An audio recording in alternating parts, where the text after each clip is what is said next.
ભાઈઓ, છેલ્લા આજે 4-5 કલાકથી અમદાવાદના દરેક પેટ્રોલ પંપે લાઈનો લાગી છે પેટ્રોલ અને ડીઝલ માટે. ખરેખર આ અફવા છે અને આ પેટ્રોલ અને ડીઝલના સપ્લાયમાં સરકાર તરફથી કે ઓઇલ કંપની તરફથી કોઈ તકલીફ નથી અને જોઈએ એટલું પેટ્રોલ ડીઝલ મળે છે.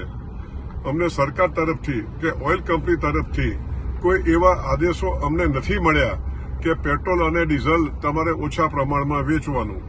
અમદાવાદમાં જો જોવા જઈએ તો 210 પેટ્રોલ પંપો છે, પરંતુ આજે 3 કે 4 પેટ્રોલ પંપે પેટ્રોલ નહીં હોવાથી આ પેનિક થયું છે. માટે હું પ્રજાને વિનંતી કરું છું કે આવી કોઈ અફવાઓ માનશો નહીં અને આપને જોઈએ એટલું પેટ્રોલ અને ડીઝલ મળવાનું છે.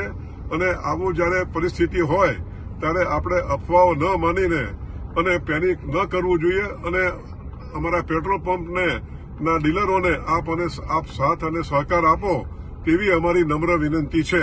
આભાર.